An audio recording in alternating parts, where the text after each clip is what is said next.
എല്ലാ വർഷവും സ്വർണ്ണവില ഒരു 10% മുതൽ 15% വരെ വർദ്ധിക്കുന്നുണ്ട്. പല കാരണങ്ങൾ ഞാൻ പറഞ്ഞല്ലോ. സെൻട്രൽ ബാങ്ക് പർച്ചേസ് ഉണ്ട്, ഇൻവെസ്റ്റ്മെൻറ്റ് ഡിമാൻഡ്, ഇൻഡസ്ട്രിയൽ ഡിമാൻഡ് ഇതെല്ലാം കൂടുന്നതനുസരിച്ച് സ്വർണ്ണത്തിൻ്റെ വില കൂടിക്കൊണ്ടേയിരിക്കുകയാണ്. സ്വർണ്ണത്തിൻ്റെ വില കൂടിയെങ്കിലും സ്വർണ്ണത്തിൻ്റെ പ്രൊഡക്ഷൻ കൂടുന്നില്ല.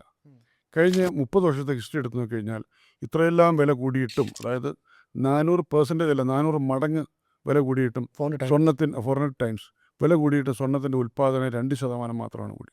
അതായത് ഭൂമിക്കടിയിൽ നിന്ന് കുഴിച്ചെടുക്കുന്ന സ്വർണ്ണം ഈസ് ലിമിറ്റഡ് ഇൻ ക്വാണ്ടിറ്റി. അതുകൊണ്ടാണ് വില കൂടുന്നത്. കറൻസി നോട്ട് അങ്ങനെയല്ല, ഇഷ്ടമുള്ള പോലെ നമുക്ക് പ്രിൻറ്റ് ചെയ്യാം. അപ്പോൾ ഈ വില കൂടുക എന്നുള്ളത് ഇതിൻ്റെ ഒരു സപ്ലൈ സൈഡ് കൺസ്ട്രെയിൻസ് ഉള്ളതുകൊണ്ടാണ്.